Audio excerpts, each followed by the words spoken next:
Ku alas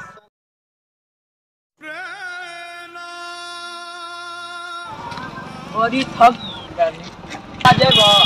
हाँ हाँ जाइए 100 रुपया भाड़ा 100 रुपया 100 रुपया भाड़ा बा 50 रुपया में काम ना चली। अरे ना चलिए यार भोर से एको भी पैसेंजर ना मिलल 50 रुपया में चला ना चला। देखा था नहीं रुको बैठा बैठा बैठा हो जाइए देखा था नहीं और आ जाइए ना चल जाइए ठीक बा। ए भैया चला ना 1 घंटा हो गई।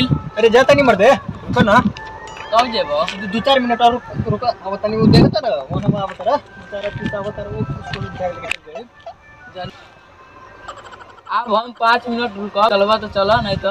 अरे मर्दे रुक ना यार काहे हड़बड़ाइल बारे हो हम उतर जाए ना तो। अच्छा ठीक बा जाता नहीं रुको रुको रुको 1 मिनट तब कैसे चलो कहीं चलो चलो तानी चलो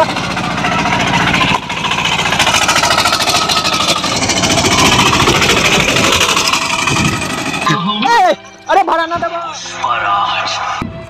आज तोहरा के छोड़ब ना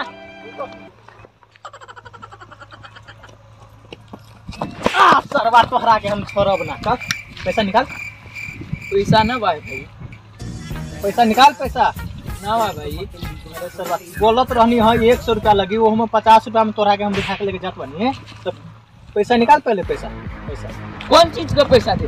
अरे बैठल जे रहलस ह आधा दूरा तो ठेले के लगे गई टेम्पू पर। अरे वो बात नहीं खे तेल जोड़ेला बड़ा बड़ा हम ना दे। ए बता ना दे पैसा जो उखाड़े का उखाड़ लीजिए। रे सरवा मार दे लग रे सरवा छोड़ब ना तोरा के। अरे बाप नो मार दे लग रहे